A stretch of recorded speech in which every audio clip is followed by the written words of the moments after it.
3, 2, 1. I'm talking, but things happen and gotta keep your schedule on point. So no, we're definitely thankful to have you back, man. We're pretty stoked to be talking to you again. Yeah, buddy. Right on. Yeah, this should be fun. Yeah. So I don't know really where we kind of left off. I think we kind of, we've gone through, most of your early career and stuff. I know we were talking a little bit about Element towards the end and stuff. Right. So really, I'm kind of curious of how that was. I know there was maybe some ups and downs on Element. Maybe I know you weren't utilized as properly as you should have been. Yeah. But how was that? They were putting a lot of stock in the new guys, like the younger guys, and as brands kind of need to, they need to, believe in their young talent and give them the opportunity to shine and make a name for themselves. But at the same time, they were just letting a few of us just sit, And they were like, "Oh, we'll take the pressure off you guys. You don't need to worry about filming for a video part or anything like that." But it was like, that's the stuff that I loved, That's what I lived for, was making new video parts and just going out and filming and just getting clips. And, while you're doing that, you get photos for the magazines and all that. It's just, it kind of goes hand in hand. You have to be out there doing it.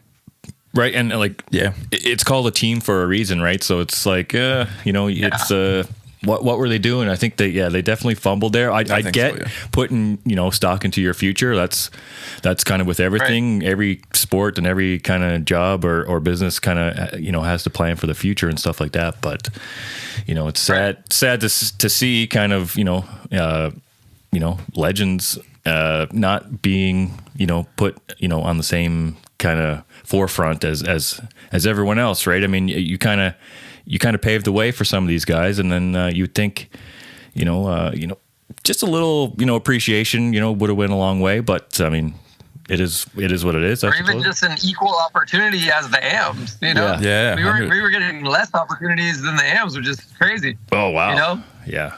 That is. We weren't asking for special treatment or like anything like out of the norm, but I just wanted to be able to go on trips and try to get clips and just be out there in the streets with the guys. And that just wasn't happening.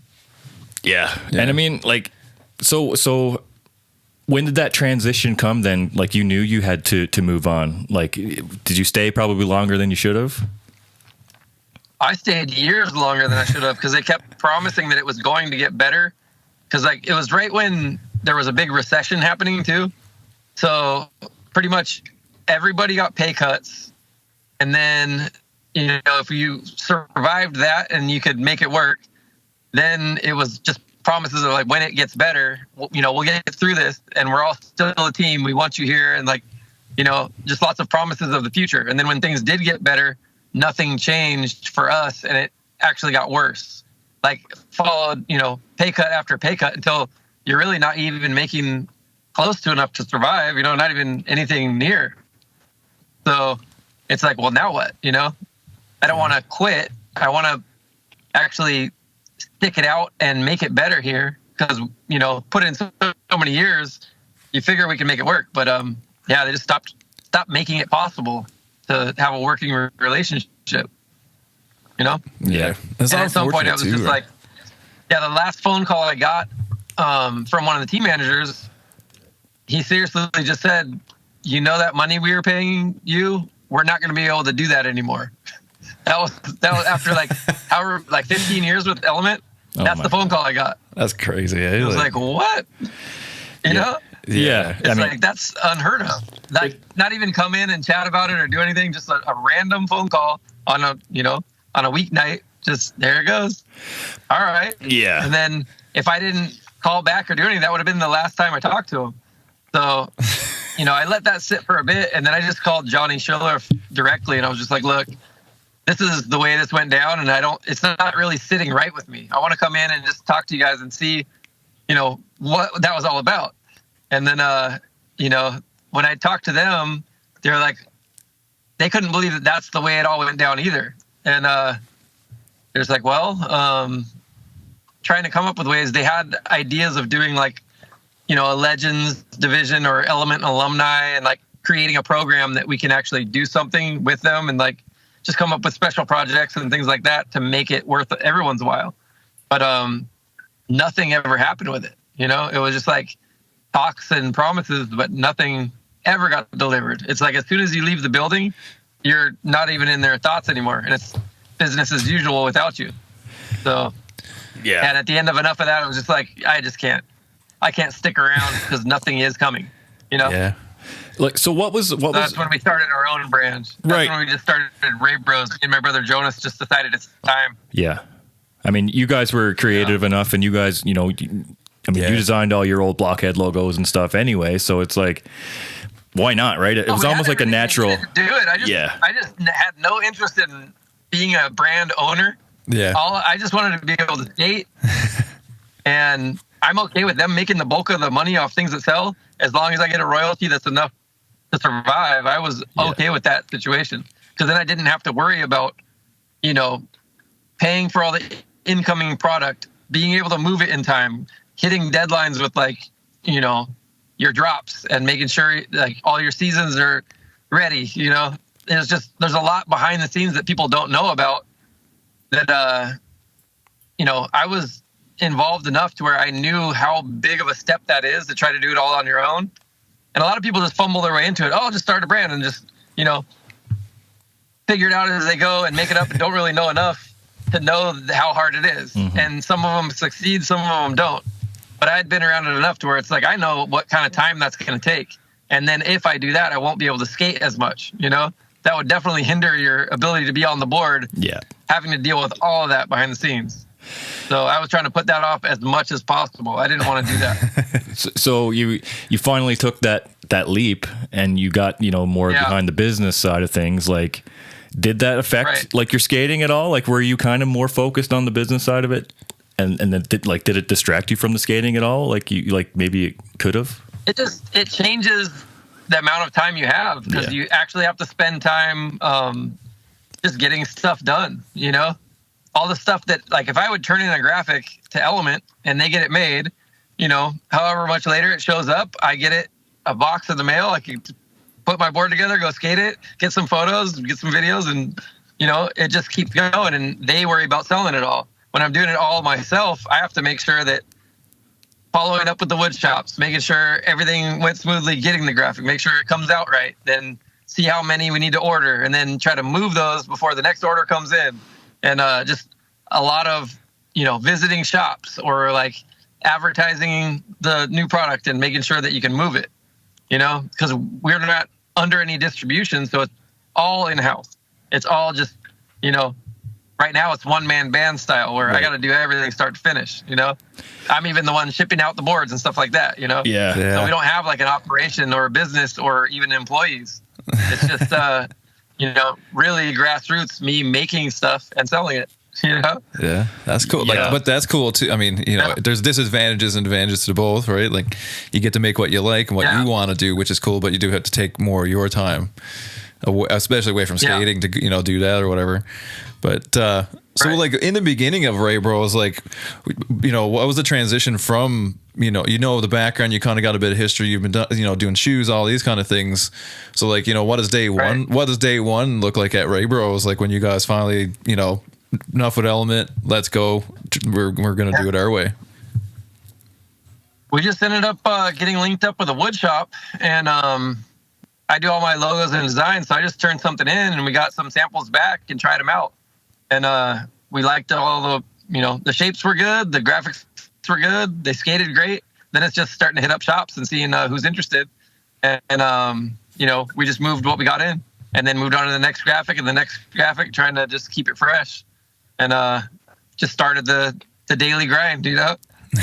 So, yeah. And we had a few distributor orders come in from the East Coast or from Canada, and you'd want a larger order, so we would fill it and then move on, you know? Yeah. But for the most part, we're just taking care of our local shop and, you know, all the people we skate with, and just making sure anybody who wants it can get it.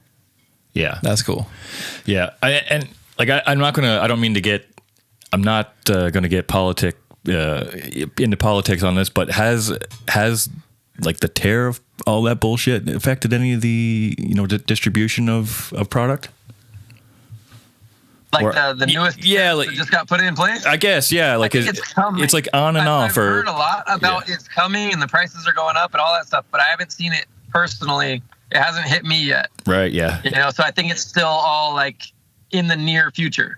Yeah. So people are scrambling and they are worried about it, but there might be some more options opening up to get stuff in the U.S. too. Right. So if we have to shift and, you know, like everyone else might have to, just find other resources that make sense, you know? Yeah. So we'll see. Yeah, because it's not like an on and off thing. I think he says it's going to be a certain day, and then it's like, oh, we're going to pause it, and then it's like they get to the day, and then they pause it again. So I don't know. Yeah. And I think that's a scramble. That's everybody's scrambling. That's a whole other. Well, the last time during COVID, there was a whole like maybe a period of like 1 to 2 years where no one could get decks. Like materials were just all on hold, and any companies that were large enough to snatch up all the remaining inventory, they were just buying up all the stuff from the wood shop, so they weren't accepting new orders either. So there was a long stretch where no one had any decks for purchase, you know, and unless you made your own, because all of us pretty much used similar wood shops. I think there's about 3 of the top wood shops that every brand uses. So we just had to shift and do more clothing and hats and things to get by. We did clothing, hats, and sunglasses when the decks were all sold out until we could get the next round in. And we made it through that just by shifting into what we had to do. And, you know, it was fun doing the clothing and hats while we had a need for them, you know? Yeah. And we did fine. So it's just you have to be willing and able to shift. And we're a small enough brand where we can do that. You know, some of these larger brands that have a lot of people to support, if you're not selling boards, you're not making money, you know? Yeah. So trying to support a 10-guy team and make sure they're all paid on time when you're not bringing in anything. I don't know. A lot of them had a big struggle, you know? Yeah. Oh, yeah. So we had a lot easier.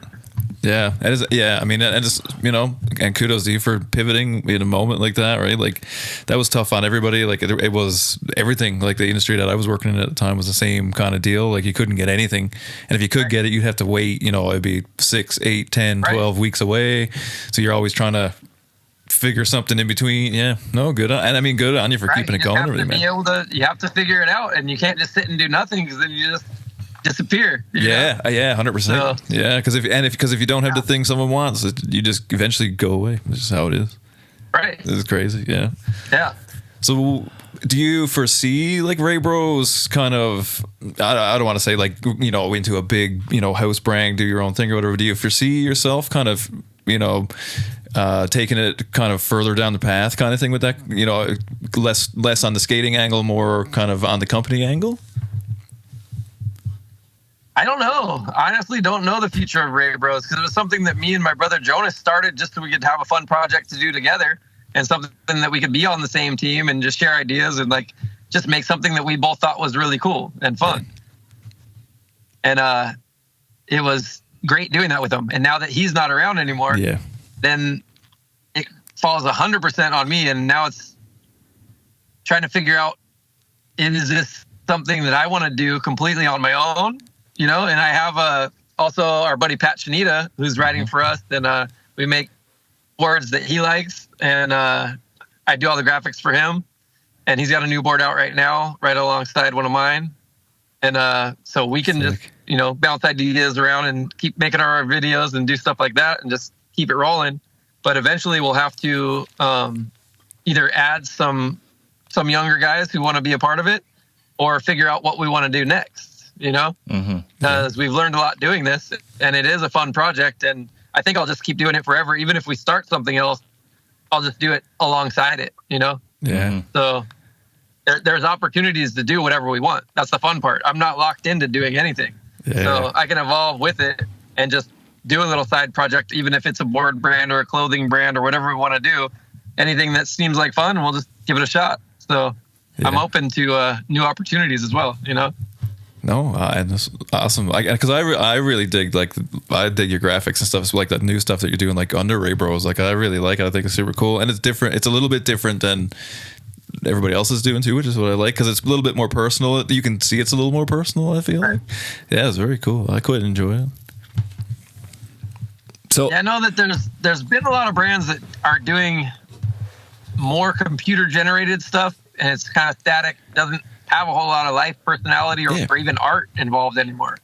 So, but that started even back in the Element days. That's what made Element somewhat successful, because it was kind of appealing to more people. You know, because if it's not specifically geared towards one style or another, and it's just something clean that everyone can kind of relate to, then it reaches a wider audience, you know? Whereas if you go the direction of, like, let's even say Creature, you know, where you know what kind of graphics you're getting, you know the style of person that rides the boards, and it's all going to look like that, you know? So, yeah, Element just reached a wider audience with their graphic style. Weren't they even making shoes for Walmart at some point too? Like in the last... Is that Element, you mean? Yeah, Element, yeah. The Element did have a shoe program, and they were trying to branch out into shoes. But I think what failed them is everything they wanted to do, they wanted it to have Element's name on it. You know? And I think under that same house, they could have just started a shoe brand. Right. Yeah. And then they would be able to reach out to other riders that don't specifically ride for their board brand, and just make two separate things that, you know, share the same owners, but, you know, you can branch out a little. Whereas they just wanted everything to have Element's name on it.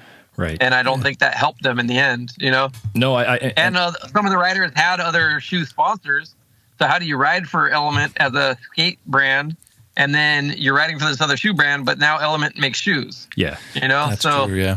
That doesn't always work. If it's the same logo, right, it's so hard to differentiate the two, right? It's like, well, how do you not skate for the shoe brand when it's the same logo? So it was very off-putting when I seen that logo on a shoe. It was like, like what's going on here? Right. But like, I don't know, like, honestly, how Element is doing right now. I'm like, I'm kind of, I feel like I'm turning 40 now. I'm a little bit out of my skate years, I think. You know, it's kind of it's nice to talk about it and reminisce and throwback and stuff like that. But, like, I'm not even sure how they're even doing as a company now. No, I have no idea, to be fair about it. Like, Element's still around, but it's not the same people running it as it used to be.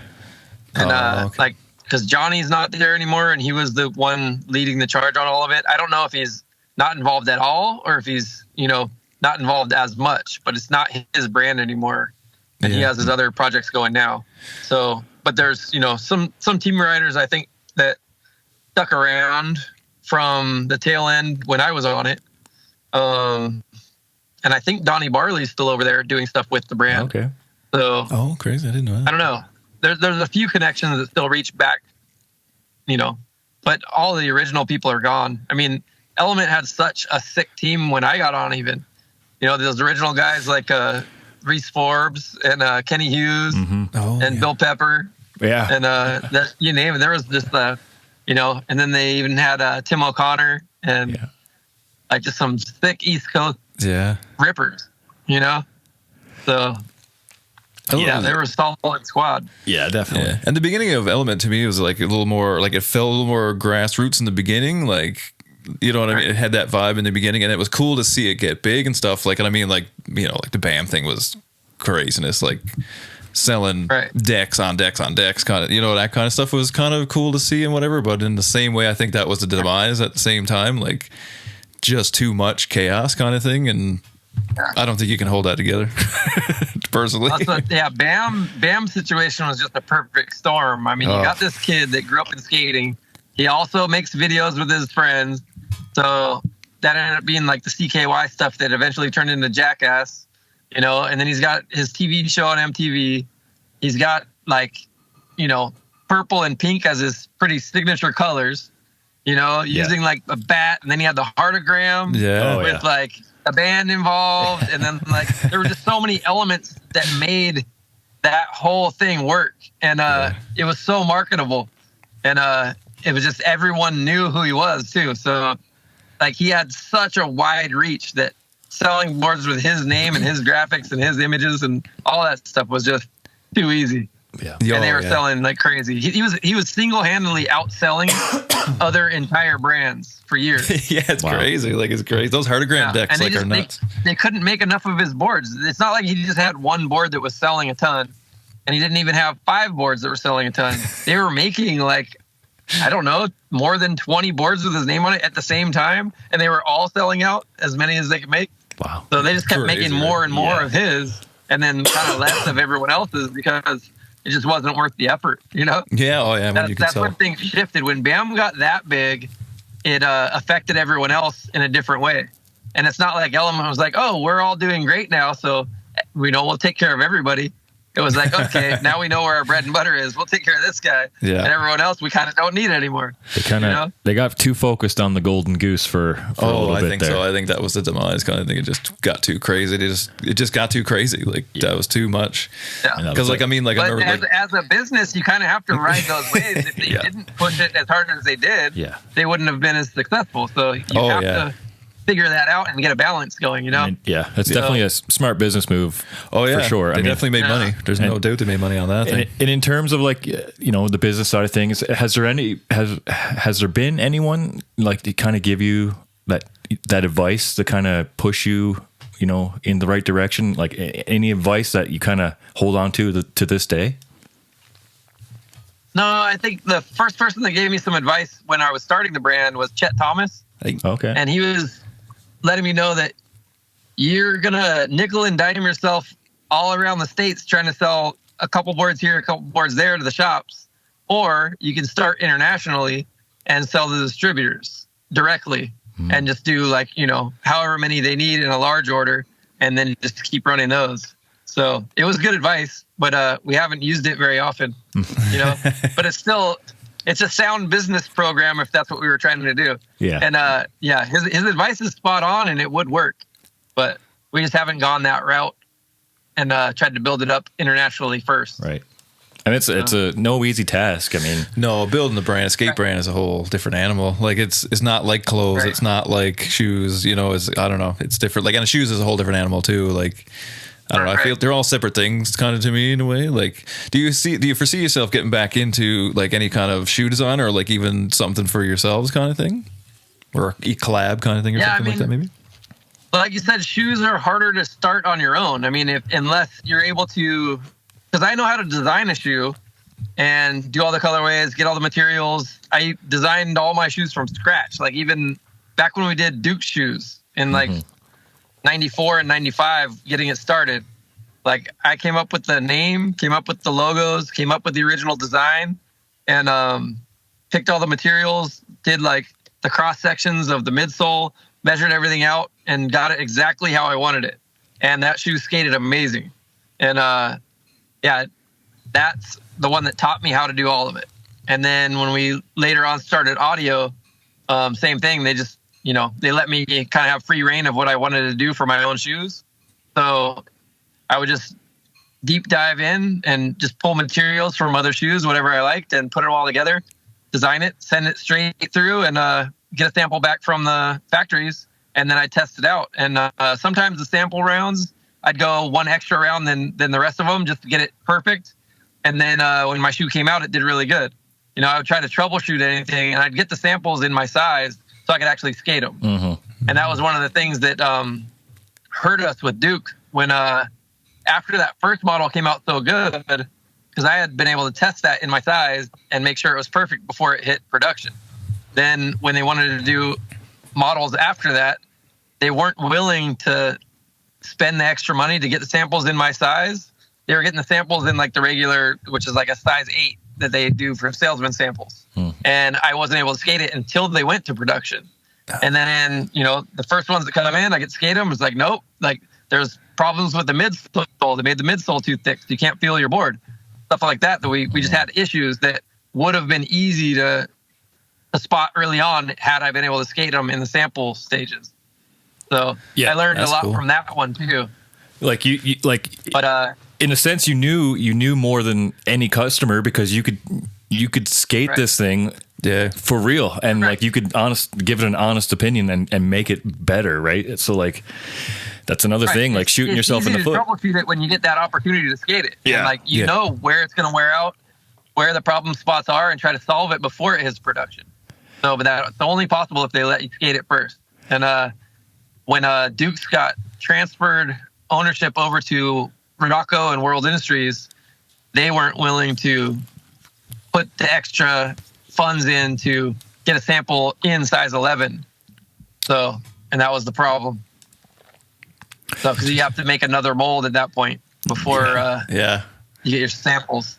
So it slows down production a bit, but it's a necessary step to get something perfect, you know, or even close to it. And in the end, it saves you a ton of money. Oh yeah, it has to be more money. Yeah, like a mold is definitely cheaper than a bad shoe. Like it has to be. Right, exactly. So it just, you know, live and learn from those ones. And that when we got around to audio, I was able to get them to make them in 11 again. And I could try them out. And that way we got those shoes just perfect again. And it was nice. So some of the audios were like the most comfortable shoes I ever skated in. And when the best quality materials, they were just like the best shoes on the market when they dropped. So those were awesome. I would love to have some of those back again.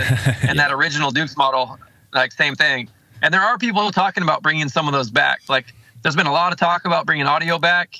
And that's cool. There's someone who's trying to figure out if they can, you know, get the rights to the name and the trademark and just bring it back and actually have skaters riding for it again. I'll see. And have us do some designs and just start it all over and pretty much pick up where we left off with only the best models to start from. It'd be a no-brainer. Those things would sell great.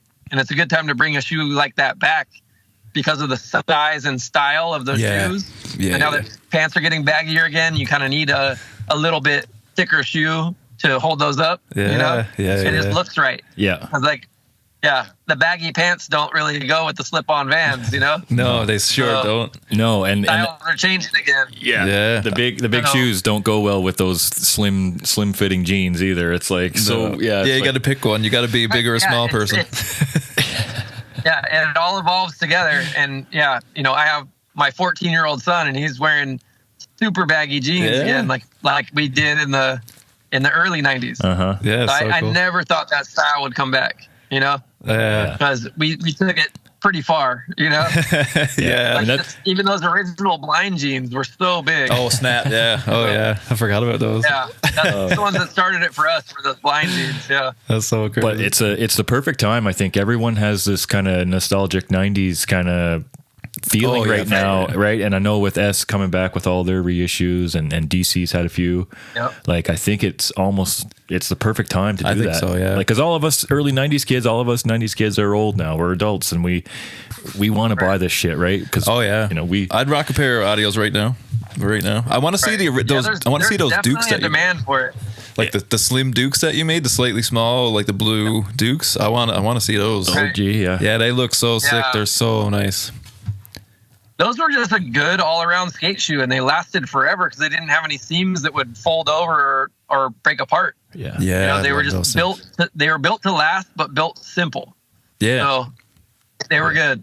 No, and they even had something that other shoes never had was a dual density rubber on the sole, to where the heel and the toe had a harder rubber on the ends that didn't wear out as fast. So it made your shoe last a lot longer. Yeah, they were so sick. So you're more likely to get a hole on the side before you get one in the sole on those ones. Oh yeah, you'd have to wear through a lot of material to get there. those were such well built shoes, and just a classic all around like classic looking skate shoe. When you think skate shoe, I mean, if you were going to draw a picture of a skate shoe or whatever, it's going to be those old OG Dukes. You know what I mean? Like like that's a classic, and kind of hard to find right now. You can't really find a really OG looking skate shoe. Everything is kind of either the slim little thin things or you know what I mean. You don't get those. Nothing the like closest that. You can get right now is when Sal brought back his original 23. Right. That shoe. Yeah. Those are out right now, and they're pretty similar. Like I got to skate in a pair of those recently, and when you put them on, it's like, oh yeah, I remember this. Yeah. It feels just right. Yeah. Those old S shoes. It's funny, they had tried to reissue those a while back. Like I don't even know, 5 years ago or more. And when it came out, it wasn't right. the fit wasn't right. It looked like the shoe from the outside, but as soon as you put it on, you knew right away this is not the same shoe. Everything was a little bit off. It just wasn't the same fit or feel. Yeah. And they missed the mark on it. But so they were selling them because people wanted to try them again, but no one was rebuying those because they just weren't right. And you knew it. So when they redid these ones, they put in some effort and they got it exactly right. The materials are on point. The fit was on point. And they're just as close to perfect as it gets for those ones. That's rad. Yeah, super cool. It's wicked to see all this stuff coming back too. Like, it is cool to like. It's cool to see like yourself, or even like still skating. You're still doing your thing. Like, it's still cool to see all that, and it becoming kind of popular again. Like, everybody can get a bit now. Like, it's cool. Like, it's super nice to see.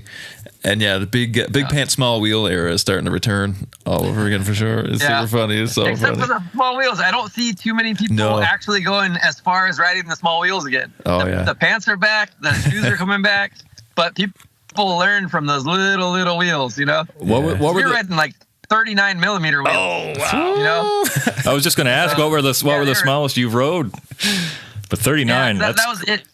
Kind of. The smallest ones were like the Mariano Mobsters, and I think they were like 38.5 or 37 or something like that. They were small. Crazy. But that's about as small as it got. It's so funny. But 40 millimeter was pretty average for the back then. We were riding the Spitfire Lil Smokies. Yeah. Oh yeah. And those were 40 millimeter straight up, and they were great. Yeah. But if you try them out now, you realize they're. Unless you got perfect bearings in there, you're not really rolling anywhere. No, that's the one thing. That's one thing. Like because I took a little break and then I went and spent a little more money and got like everything that I wanted, kind of thing. Like, I just got to set up. I actually want it. And like first couple of pushes, it was like, whoa, holy cow! Fresh wheels, fresh bearings. Haven't done that in such a long time, and it was like, whoa, holy cow! Yeah. That technology. What size wheels did you go with for that round? Daewoo Spitfires. So 58, I think. Oh, okay. I'm not. I can't remember now. 55 Spitfire. 58. I can't remember what Daewoo's were, but they're the double sided. Like, one side's flat, one side's got the curve. But I want to say 58. 56s or 58s. Those for locking in on ledges. Yeah. And dual graphics. Day ones, I can't imagine them being above 54. Oh, maybe they are. 58's actually pretty big. Yeah, I don't know. I can't remember now. 54 and below. And probably maybe they're 54. Yeah, I can't remember now because they're turned backwards. I know he rides them littler than that. He does. Yeah. So, yeah. That guy's a machine. He's probably in like the 51 range. Yeah, his look tiny. Like, when you like see them, kind of like they look smaller for sure. They don't look tall. Like, they look like they've been flattened, almost like they're wider than they are tall, almost, or something like that. And no bushing in the front, like a lunatic. Man, that's the craziest thing I've ever seen. Is no bushing in the front. I would never attempt such a thing. It's amazing how creative he still is. To this day. I mean, he's still posting stuff on Instagram that's things that no one else has even thought of yet. I mean, like, he's been switching wheels out like mid trick, and he's like doing these things like, what the, like, how does Chris Haslam going crazy? Right? Yeah, like, oh man, incredible. Yeah, we would cross their path. Still, even recently, we'd go to the Harbor City Park, and they skate it in the morning. So we were seeing Daewoo regularly when we'd go out there. Wow, that's sick. Yeah, he just skates it in the morning before it gets too crazy, and he's in and out. But man, he's not even filming; he's just skating. But his regular morning warm up is so much better than like pros trying hard. You know, it's crazy, man. Like, he's actually flipping into manuals and stuff, up the little step up to a manual, and like, he'll do a front side flip fakey manual, no problem. Just warming up. What are you having fun? Like, not filming, not doing anything. And it's like, someone should be documenting this, you know? So, and every once in a while, I'll have my GoPro with me, and I'll just film a couple clips while he's passing by, you know? Yeah. And we'll get a couple things and share it. But yeah, it's funny. Just him just regularly cruising is so good, even to this day. Yeah. Like, when he pops into a nose manual, it looks like that's the position he's supposed to be in. Like, he just doesn't look awkward at all. Like, and he catches things, like he's turning the other way, and he catches it and spins it, puts it under like, it's just, he's unreal. He doesn't get. Crazy control. Yeah, control of his body and control of his board. Yeah, it's nuts. Like, I don't know. Like, I can't comprehend sometimes what he's like, how you would even do it. Like, I don't get how you did those three things in a row. Like, how did you do that? Fast feet. Yeah, he does. Like, it's crazy. Like, he's one of my favorites. Him and Pat Chanita went to the same school of skate, because Pat's similar. Yeah, that's Pat true. Chanita just has that quickness and power and control. Yeah. It's about that flip, right? That quick flip. And neither of them lost anything. Yeah, I know. Yeah, yeah, that's the crazy part. When will it ever stop? Like it's just it's admirable, really, to be still killing it. Yeah, honestly, and still creating new things and inventing and being just totally pushing it, still pushing it, right? But that's skateboarding in a nutshell. If you don't stop, anything is possible. That's the thing. You just keep going and you don't let it slow you down. You just keep on it, and they can keep going and progressing. Even it's crazy. Yeah, it is. Because it's just they're that close to it. Yeah, it's crazy. So, what do you see for yourself coming up in the skate world? Like, are you going to be doing any parts? Got anything that you think you might be doing, or? It's been odd because I'm down to skate and I'm down to film, but there hasn't been anyone around who wants to film. So that's when we just got a GoPro ourselves and we just started filming each other. It's just me and Pat Chanita, and when Jonas was around, we would just hand the GoPro between us and just skate. So that's why when one of us is skating, the other one's filming. And it's a lot more fun if you have a filmer there that we can both skate at the same time. Yeah. So that's true. But there hasn't been anyone who stepped up who's down to film stuff. So it's odd. And I did try back when we were trying to film some stuff with even like a 3-chip camera, setting it on a tripod and doing something, but it doesn't look nearly the same. Because you can set it fisheye right at the right angle, but in order to get the right up and the landing, you kind of pull back a little bit. And just the motion of the camera and a good filmer makes a big difference. Yeah. And I've filmed with some of the best filmers in the industry, So I filmed with Dan Sturt and with Ty Evans and you name it. We've done it all. I filmed with Socrates, all the legends of skateboarding. And it's hard to go from that to handing your friend a GoPro, And let's try to get it. And no one's really all that great at it. So, you can do something that even feels great. And it doesn't look as good. But if you get the right filmer in there, they can make something that doesn't feel all that awesome look amazing. That's right. So there's just a big difference. And you need to have that relationship with a filmer and just go at it together, And all the people I used to film with are just on to other projects and doing other things. So it's odd just not having anyone who's around who wants to do it. So, and you can try to go to them and join sessions and stuff, but it's so few and far between. You won't get a whole lot done that way. So unless you ride for a sponsor who's making a video, they're like, here's our filmer, you go out with him anytime you want, then you could probably get something done. Just going around with the guys and skating whatever they're skating. So that's true. Unless that happens, I don't see a full-on video part happening anytime soon. Oh, yeah. I can't believe no one is stepping up in the park, be like, hey, no, I got this, guys. Just hand me the camera. You guys skate, and I'll just try and take care of it from here. Because that's one of my favorite things. I always loved being behind the camera too, right? As much as I loved skating, I loved filming the stuff too, right? So I'd be all over that, right? I'm shocked, really, that no one's really. I am too, to be fair. Hopefully, someone will listen to this and happen now that I do have the GoPro and I'll bring it out. And if I see someone doing something that's worth filming, we'll just bring it out and we'll just start filming stuff. And I actually enjoy filming it properly. If I get the clip just right, it's as good as doing the trick yourself, you're helping someone else look better. Yeah. And I've been around filming so much. I know where to be. I know how to follow someone and get at that right angle and, be, especially during a line, when they're doing 180 tricks and you don't want to just be behind them filming their butt. You have to figure out how you can get in front and change your angle up and keep working with it until you get every trick in the line from the right angle all the time. Yeah. And there's an art to it. And I've always liked when people are coming toward the camera too, which is a way trickier angle than just following someone behind them and getting everything from behind. So leading them off is hard, but that's what I enjoy. And I try to do that whenever possible. I'll just be backing up and getting them right into the lens. Nice. So it's been fun just doing it and making people look good.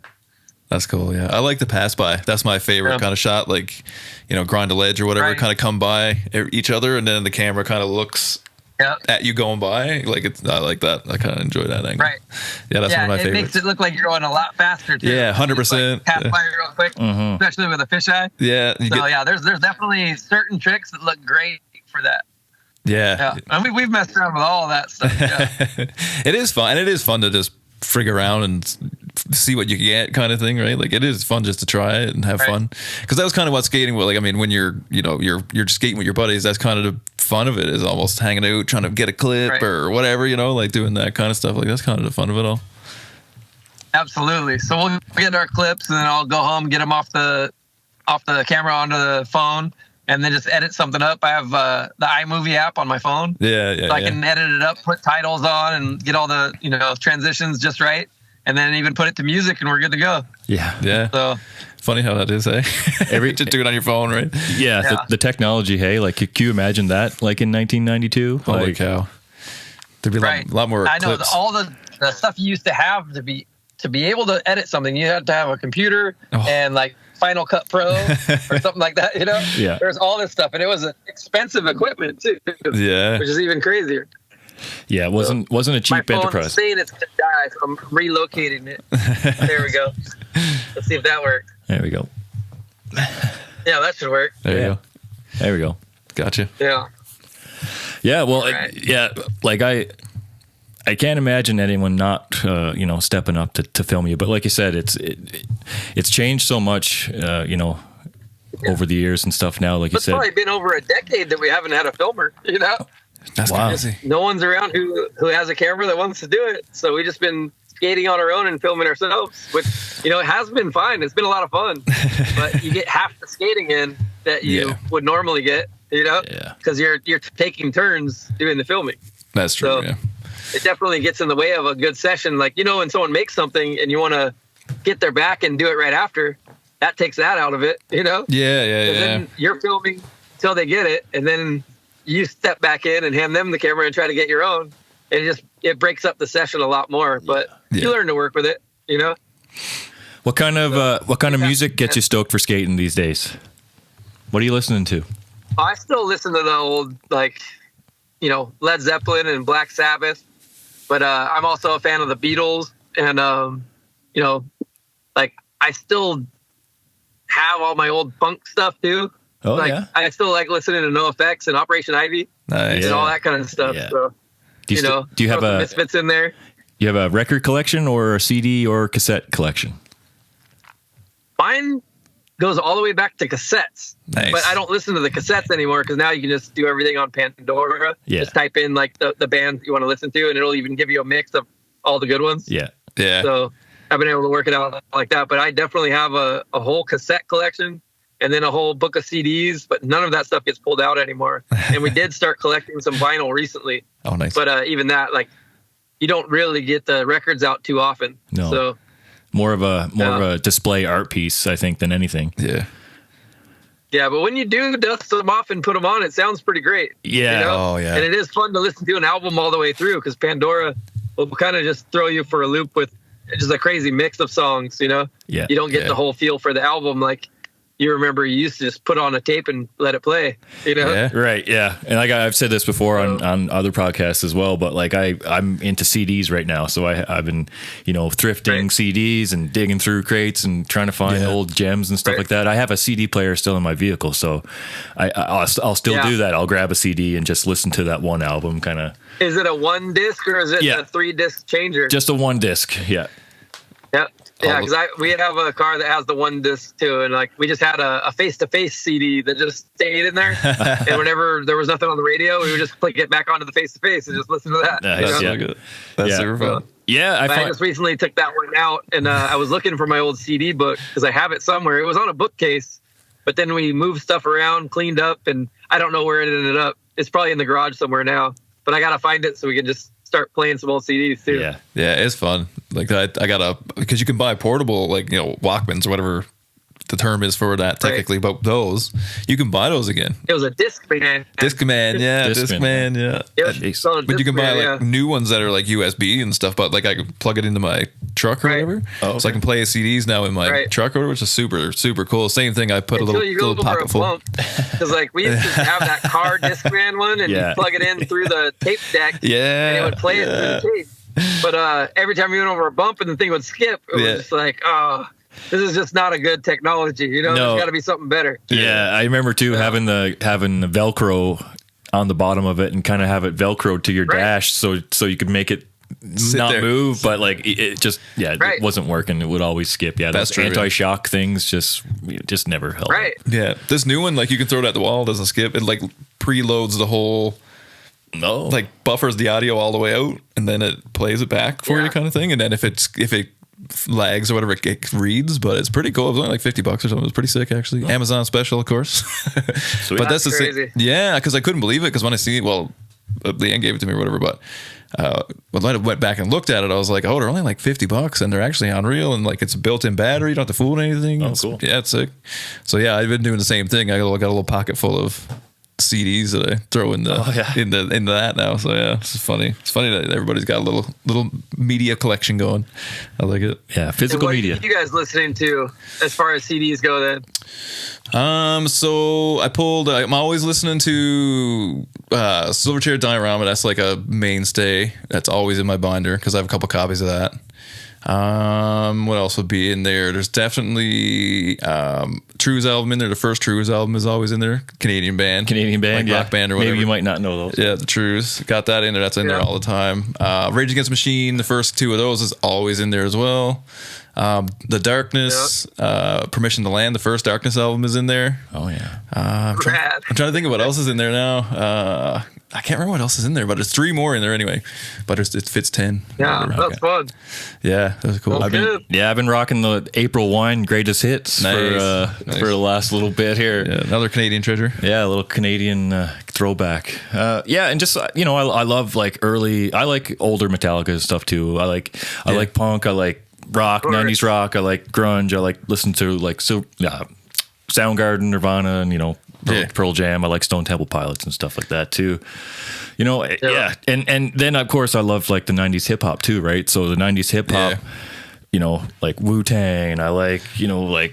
Method Man. Yeah, that's another one. Redman, like all those guys, and that just gets me stoked for skating too. It's fun taking a deep dive into Wu-Tang. There's so much good stuff. In those old CDs and stuff. It's rad. Just everyone has their own unique sound.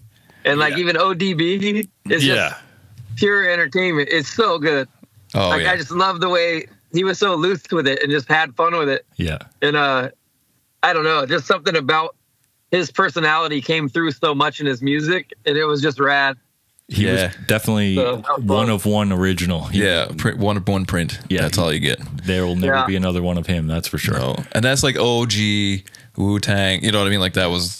Like Killer Bees on a Swarm, like that was what that was. I love that, like because 36 Chambers is another one that's usually kicking around, and then there's a Wu-Tang from like 2001, but I don't know what the name of it is, but that's in there too. It's got Gravel Pit and stuff like that on there. Okay, that album's really good too, actually. It's not Triumph, was it? We got to see Method Man and Redman perform a couple times live, and they're just so much fun. Wow. They're so good together on stage. That would be sweet. They're like some of my favorite MCs technically. Like Redman is like probably Method Man is probably one of my favorites, I would say.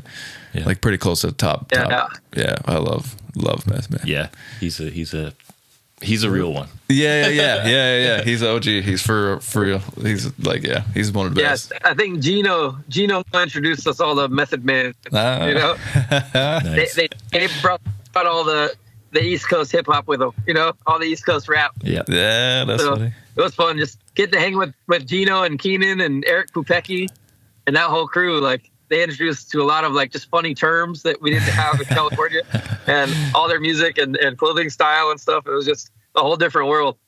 It definitely, it definitely was a whole different world. Like it was almost like a completely different thing. Like East Coast skateboarding compared to West Coast skateboarding. It was totally.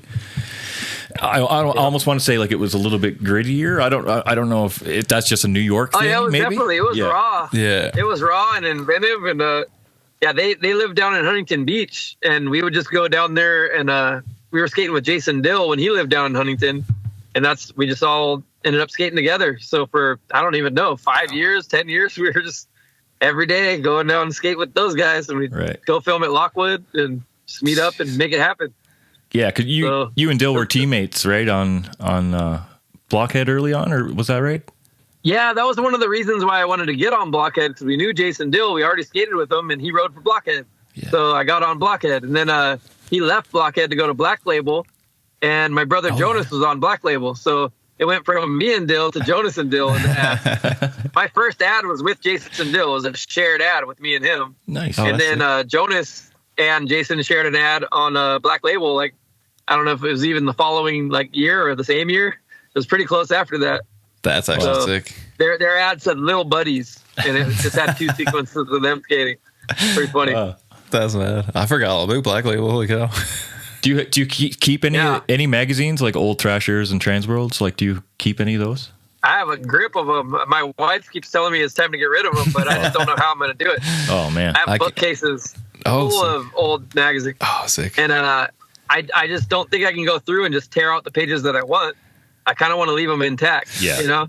I'm with you on that. It's almost better to donate them at this point to like the guy Kevin at Look Back Library or something like that, where they go to a good use. Because right now they've just been sitting in these cabinets and they just don't get looked at or used for anything. And every once in a while, if I do flip through it, I end up just shooting photos of old ads and stuff and just trying to share it. So yeah, I love looking through those old mags, man. And I had a big stack of them too. And I think around 2008 or 9, I just threw them all away. I had no, like, I just had a big, I had this big stack of magazines that were just had so much space taken up with all this stuff. And one day I just cleared everything. I just literally had so much stuff I just threw away, and I had all these magazines. I mean, a lot of them were ripped up and stuff because like, my wall back in the day had like every single ad and skater and everything all over my wall. So they were all full of holes and all kind of ripped up and torn up and stuff like that. But I regret that. Right. I still got a stack. I probably got. I wish. I don't know however many that is. Probably like 30, and I got a couple of like really early Thrashers too. Like there's one that came out. Like the October 1985 one, I have that one. Holy. And a couple other ones that are like, you know, in a sleeve and stuff like that. But I have an original stack. I got a bunch of Guitar Worlds from the 90s and a bunch of like Thrasher, Transworld, Skateboarding Mag, Skate Canada, or whatever the other two are.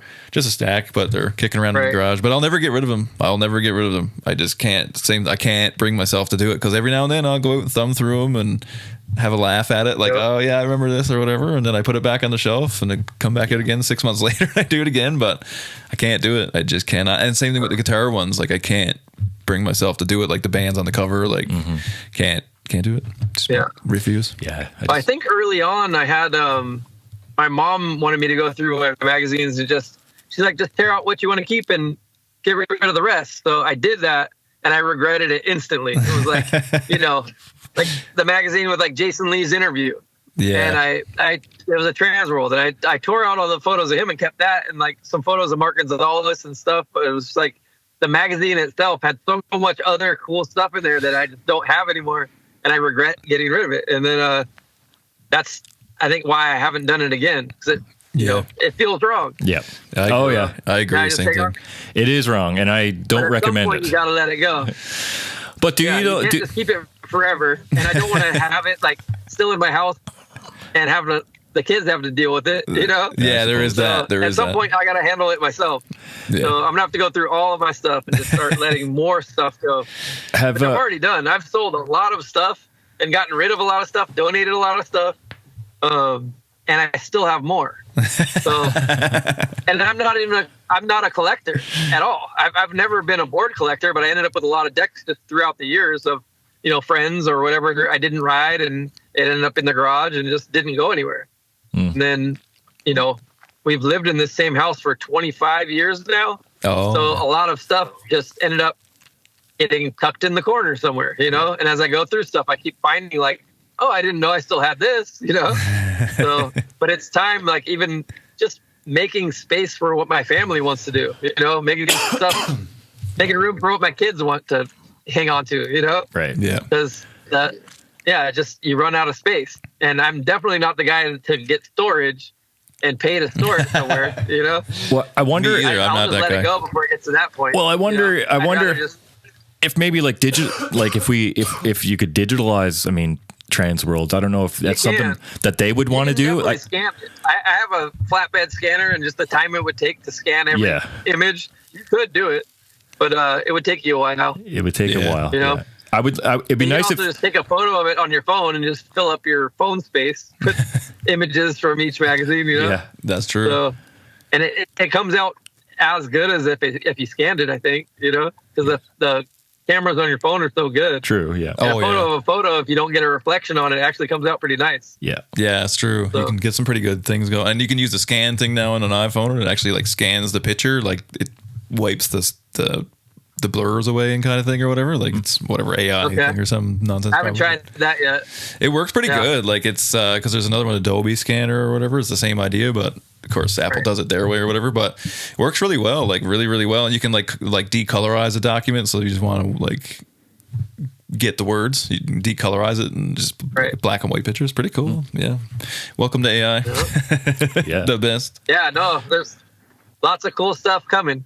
Yeah. Yeah. I wonder, like AI and skateboarding, like will we see more people using it, for their graphics and stuff like that? I wonder, will people kind of cross that line? I know skateboarders and skateboarding in general kind of hold their artists, in high regard, right? I mean, and they. But for graphics and ads and things, I think yes. For video parts, that's where it gets tricky, Right. So I think people are starting to do weird stuff with AI that you wouldn't expect. And if you can't trust what you see anymore, it's going to get weird, Yeah. Yeah. And it's close. Like we're close now for that kind of thing. Yeah. In that uncanny valley where it's happening very soon. You can't tell if it's real and or things not. are already so ridiculous of what people can actually do on a skateboard. Yeah. I don't know. It's almost AI already at this point. It's Tony Hawk Pro Skater, man. Like it's Tony Hawk Pro Skater. Like just the stuff they're doing on the mega ramps and all that stuff, and just it's so out of hand, dude. It is. It is. Those mega ramps are insane, dude. Yeah, I was watching the guys doing crazy flip tricks and stuff. Like, I mean, it was crazy. Like when Bob Burnquist started doing that stuff and whatever, like Danny Way and whatever those characters first kind of got into that. It was basically like, how far can you launch or whatever? Like maybe touch the rail on the way by, but now it's like tray flip, mute grab, 150 feet. It's like, this is insane. Like, what are you doing, people? Like, holy cow. Like, I don't have the balls for that. Like, that's a whole different thing, man. Staring down a 50-foot ramp. The amount of time it would take to get good at something like that, and then like how long can you stay at that level for? Yeah. And at what point do you get out of it? Because like, are you going to be doing that when you're 50? Flying that far, and like every time you do it is a risk to your life. Yeah. It's nuts. And like the simplest thing can go wrong, like what happened to Jake Brown and he got pitched out. That could happen to anyone at any time. Oh, and you're really in trouble. That was or what such happened a to hard sign. Lizzie Armanto, where she got stuck in between the two and hit it and bounced in the hole. Oh, it's yeah. Like, that can happen. That can happen to anybody. Yeah. So it's dangerous. Yeah, I don't know. And I just don't know. I don't know how much longer that can go on for the people that are doing it at a high level. At some point, they just have to decide that they're not going to do it anymore. I think so too. Yeah, I think so. And the impacts are so hard. Like when it's the right time. Yeah, I don't know. It's super cool to watch. I'll be the first one to attest to that. It is super cool. It's amazing. But and they're looking more comfortable than they ever have. Well, that's the dodgy part. Like, I mean, like, and then not only did you do something crazy over the gap or whatever the deal is that you're doing, now you're like on the other end launching yourself up this other giant ramp on the other side, like, and it's like straight up. It's nuts. Like, it's yeah, I don't know. It's cool. It's super cool to watch, though. I'm not gonna lie. It's one of my favorite things to see. Like, I remember when they first started doing it in X Games, I was like, this is nuts. Like, whoever thought about this is a crazy person. But awesome. When I remember Danny Way talking about it back in the Plan B days before it had even existed, he had it in his head that if you built a quarter pipe that had a bigger transition, and it had to be a quarter pipe. You couldn't do a half pipe of a huge transition because it took too much to get the speed to get above the coping and do the high airs. You needed a roll in to a huge quarter pipe.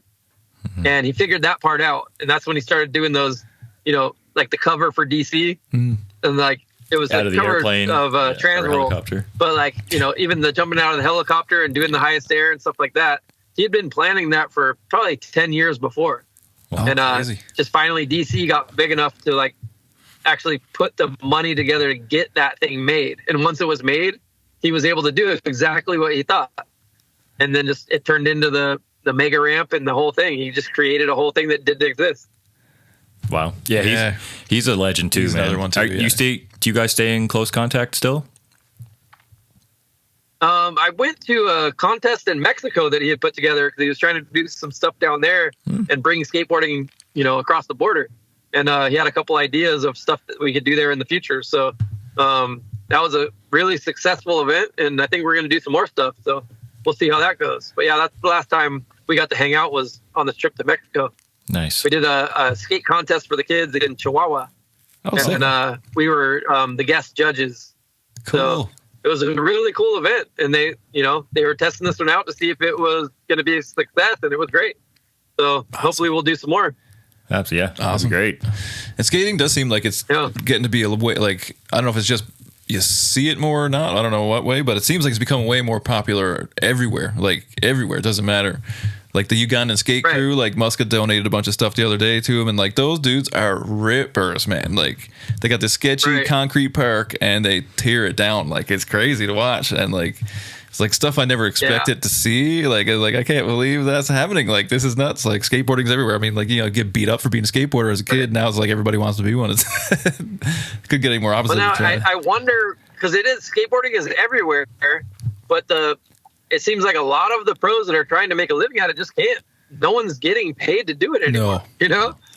And unless you're one of the select few that's at the top level, they're making more than any of us ever made. But the rest are really just not making money at it. No matter how hard they work. And they're working a job and skating and filming for video parts, and they still have sponsors, but they're not able to afford a living. It's crazy. Yeah, it is crazy. But there's more money in skateboarding than ever. So it's going somewhere. I think the corporations finally just got it all. Yeah, I do believe the same. It's wild. Pretty much, it feels like the music industry almost, right? Like just kind of like it used to be. Even though there was big shots and whatever, there was a lot more in the bottom kind of thing for everybody. Now it's kind of like unless you're all the way at the top, there isn't. It seems to be that's encroaching on everybody's thing. Like doesn't matter what it is, sports, music, art, and every kind of fashion. It's all kind of encroached that way now. Yeah, it seems like it. And I feel like everyone expects everything for free now. So everyone can just go on Thrasher on YouTube and get the latest release of whatever video or whoever's individual video part, right? So I feel like the big video release, like of an actual physical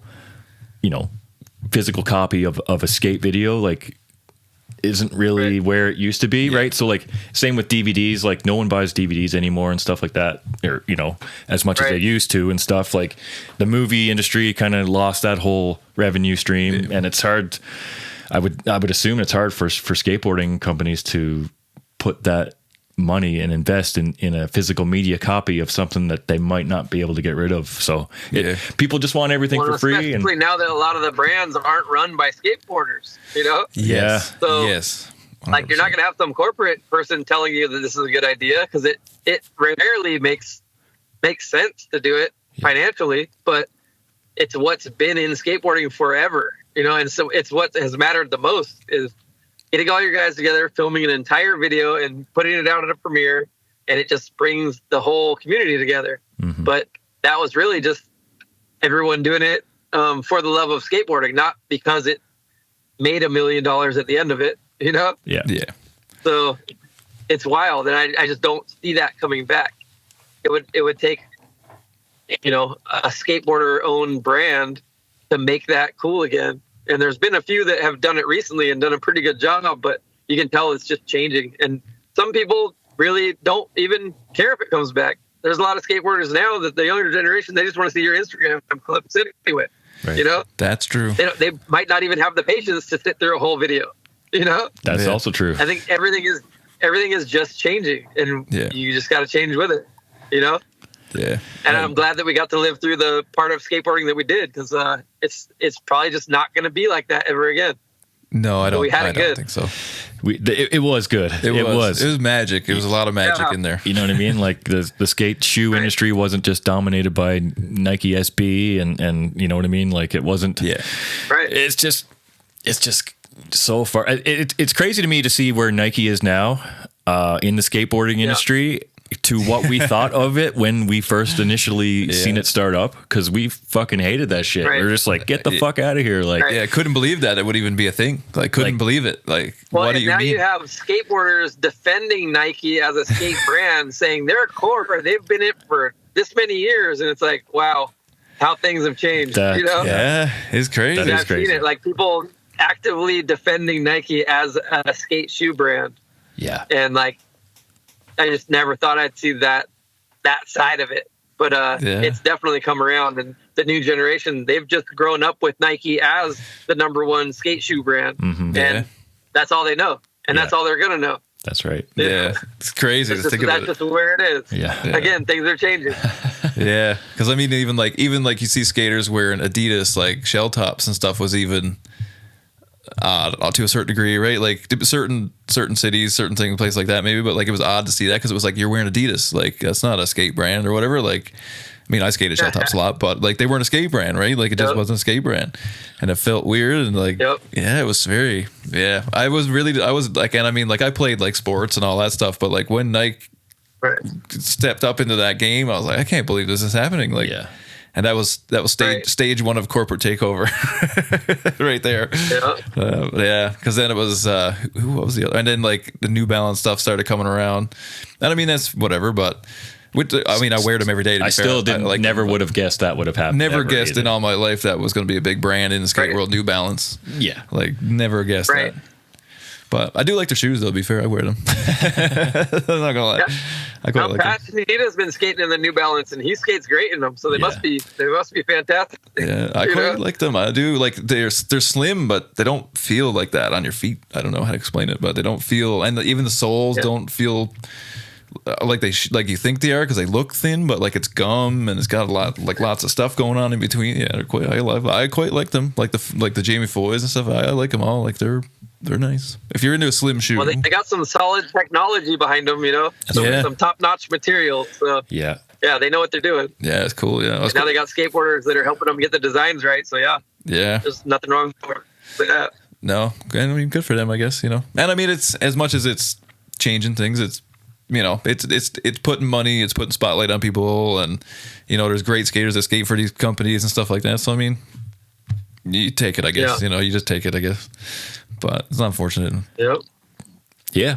No. That's the way it is. That's the way. I don't know if there's going to be another big skater-owned shoe brand coming up. You know. Yeah. I just think it's almost too hard to break in. Someone would really have to do it right. Yeah, it is a big risk at this point, I think. And there's a lot of players. And there's still some OGs kicking around, but I mean, they got big brands too now. I don't know. It'd be interesting. You'd have to be a big name, or like there'd have to be some whatever, like something that pushes you forward a little bit beyond the shoe even. Like you just have to get something. You would just have to be able to out-design those brands, which is not impossible. Like you can definitely out-design those skate shoes because they're not perfect. No. You know? A lot of people love them and they skate in them and they buy them and they have no other options. But could you design a better skate shoe? Hell yeah. I think so, yeah. I could do it myself. I've done it. Yeah, I believe you. Yeah, if given the opportunity, I could definitely design a better skate shoe than what's out there right now.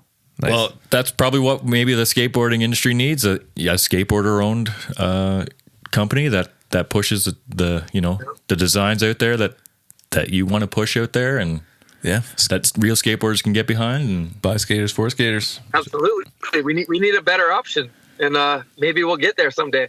You know, get the right people in the right room, we can make it happen. Oh yeah. Anything's possible when it comes to that stuff. Just takes a good idea and a couple of tries, and I think it'd be wicked. A little bit of funding behind it, and anything can happen. Yeah, you get it going. Yeah. Well, Jeremy, my friend. It's been. We don't want to keep you too long. I know your son's practice is probably coming to a close here. He should be done by now. So I have to check on him. Can't thank you enough again for coming back and talking to us and just talking skateboarding and talking everything really. So hanging out. It's been an absolute pleasure. And I mean, you're welcome to come back anytime. We know you're a busy man, but it's been an awesome time talking to you again. So thank you so much. Yeah, good seeing you guys again. And we can do this again anytime. Awesome, dude. Something new pops up, I'll hit you guys up. All right, brother. Let us know, brother. Awesome, man. when that shoe brand kicks off, you'll be the first ones I call. Yeah. Nice. I like it. I love it. I want a sample. Yeah. Right. Send a few samples, maybe. Yeah. We wear the same size, so we got it. You're 11, I'm 11. That's right. All right, brother. Have a good night. Awesome, All right, David. guys, Thank you so take much. care. Cheers, Thank you. dude. Thank you.